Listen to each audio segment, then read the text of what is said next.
Hello guys. So today we will discuss about the hypothesis testing about the population proportion. So the question here is, in a study of the accuracy of a fast food drive-through orders, one restaurant had 36 orders that were not accurate among 301 orders observed. So use a 0.01 significance label to test the claim that the rate of inaccurate orders is equal to 10%. So, so how to solve this problem? So the first of all, we have to identify the specific claims or hypothesis to be tested. If you read this problem, you can see here we have to test the claim that the rate of inaccurate orders is equal to 10%. Okay. So now P equal to 0.1, this is a claim to be tested. And this is a original claim. If this claim is false, then obviously P is not equal to 0.1 will be true. Right? If this is false, then this should be true. Okay. So now, if you want to set up the null hypothesis, okay, and you know the null hypothesis is the statement, right? So that the parameter value is equal to the fixed number or equal to the fixed value, okay? And it is denoted by S of 0, P equal to 0.1. So this is null hypothesis. Hypothesis of no change. Hypothesis of no difference. So this is the null hypothesis. And the alternative hypothesis, which is denoted by H1. So this is the statement that the parameter has a value somehow differs from the null hypothesis. So in this case, P is not equal to 0.1 is alternative hypothesis. In number, this is this is number one. In number two, you have to use the significance label. So in this problem, the significance label is given. If you look here, use 0.01 significance label. So the value of alpha is 0.01. Okay, the significance label is denoted by alpha, which is 0.01. It is given in the problem. And in number 3, we have to find out the distribution. Which distribution to use to find, to find the value of the test statistic.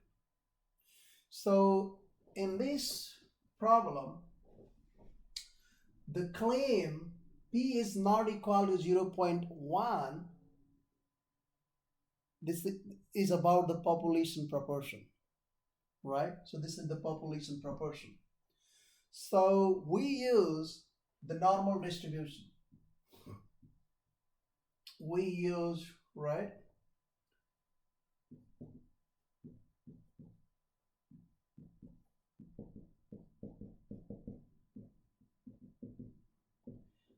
And then, so, but we check the requirement.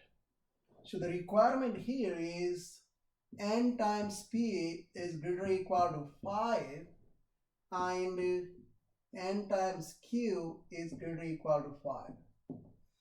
So if you look here, the number of sample values n is 301. right? This is the value of n, 301, and you multiply it by the value of p, which is 0.1, and this will be 30.1, and obviously this is greater than 5. So this requirement is satisfied. And for this one, we do the same thing, but you know, q equal to 1 minus p.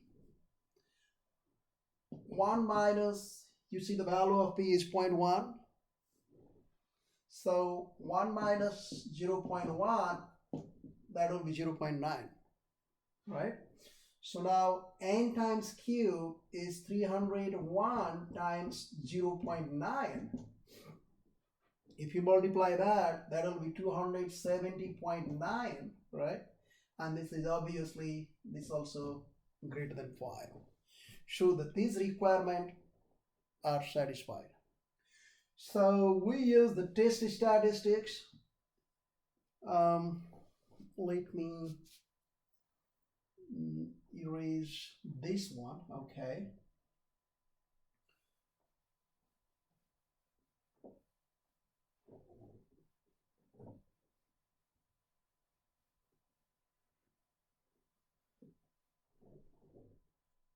So the test statistic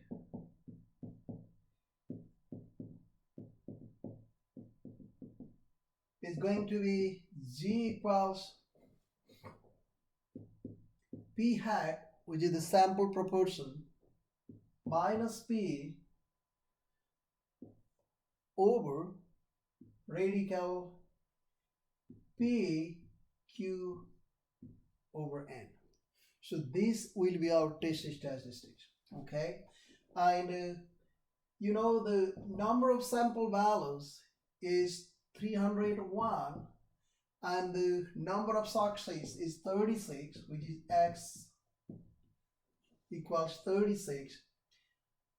So we can calculate p hat, which is x over n, which is 36 over 301. And if you use the calculator, so it would be 0.1196 if I round up to 4 decimal places. Okay, so, and you guys know the value of p, which is 0.01, and value of q, which is the value of p is 0.1, and the value of q is 1 minus p, which is 1 minus 0.1. This equals 0.9. So if we plug in the value of p hat, the value of p, q, and n, then we will have, this is 0.1196 minus the value of p is 0.1 over radical, the value of p is 0.1 times the value of q is 0.9, and you divide this by the number of sample values, which is 301. So if we do the calculation using calculator, it would be 1.13. Okay, so now we got the value of test statistic. Okay, so we got the value of test statistics. And remember that when we set up the hypothesis, we have null hypothesis is p equal to 0.1, and the alternative hypothesis is p is not equal to 0.1. Okay, so the alternative hypothesis use the sign is not equal. So that means this is a two-tailed test. Okay, so this is a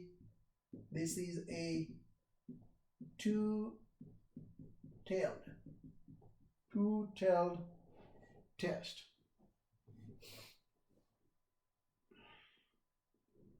Okay, so now the critical region for the two-tailed test is the two extreme regions under the bell-shaped curve. So you will have this region. Let me say this region by red, okay, and you have this region, okay, this. So these two extreme regions, okay, under the curve is the critical region, okay. So now how to find the area of these two shaded regions? So that will give you the p-value. So how to do that? So we know the test statistics, which is z equals to this is the z value, which is z equals to 1.13. So we want to find out the area to the right of z, this red shaded region, and after finding this area we multiply by 2. That will give you the p-value, okay. So I will use the TI-84 Plus calculator. So to find this area to the right of z is equal to 1.13, so I will press second, then VARS, and I will go to number 2, and the lower is already given, and I will put 1.13, this 1.13 for the upper value. Then I hit enter until I get the answer, okay. So now that will give me the answer. So this area to the left, okay, so this whole area to the left is 0.87. So this is the area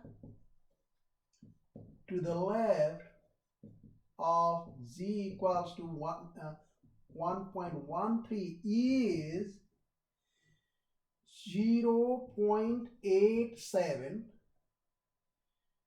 0.7618.393. So you have to know this area is the area to the left, but you need the area to the right. So you have to subtract this number from 1, okay? So let me erase here.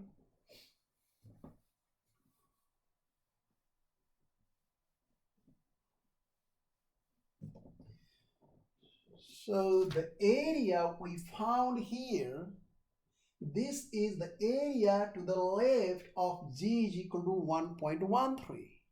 But we need the area to the right. So now we subtract this area from 1, okay? Subtract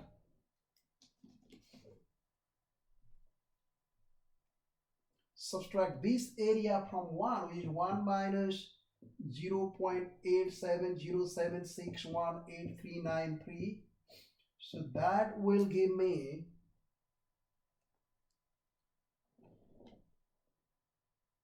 0.1292381687.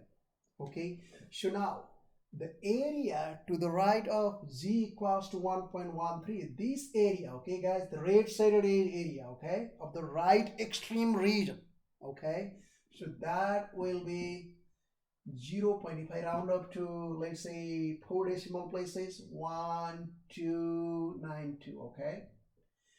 But you know, for the two-tailed test, the critical region is in the two extreme regions under the curve. This is the right extreme regions, this is the left extreme region.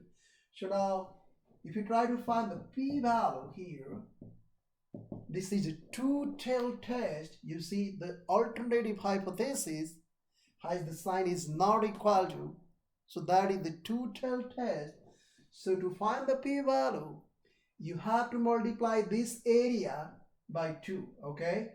So the p-value is 2 times 0.1292, okay?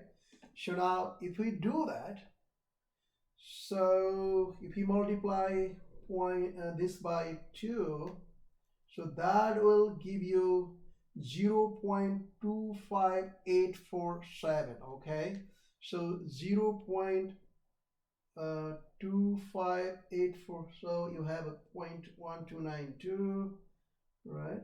So if you multiply by this by 2, so 0.1292 multiply by 2, so that will give you 0.2584. Okay, so 2584, and if you round up to 3 decimal places, so this is going to be 0.258. Okay, so this is the p-value.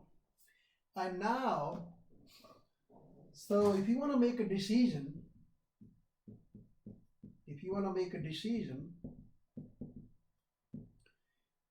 using p-value method,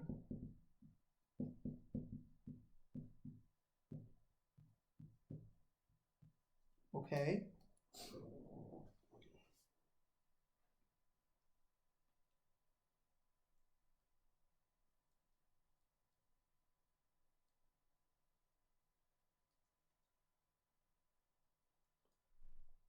okay, so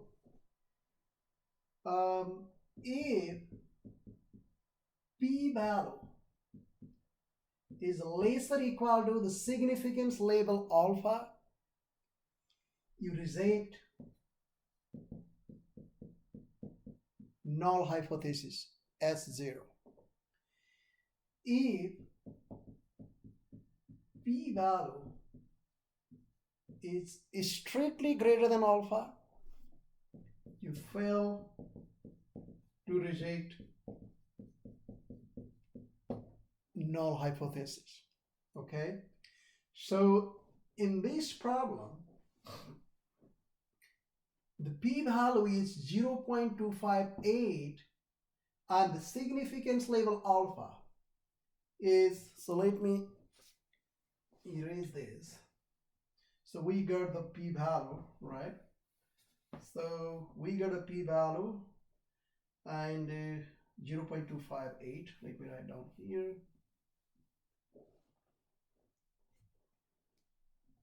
Our p-value equals 0.258, and we know the significance label, which is 0.01. So the p-value is greater than alpha because the p-value 0.258 since 0.258, this is the p-value is strictly greater than 0.01, which is the significance label. So we fail to reject null hypothesis as sub-zero. Okay, so now what will be the conclusion?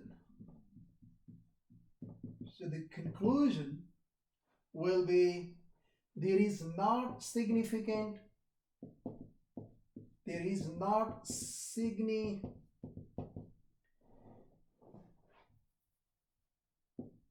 let's say sufficient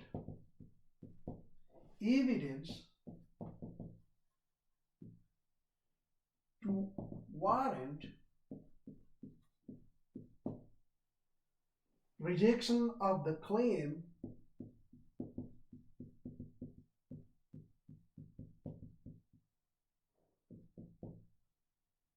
that the rate of inaccurate orders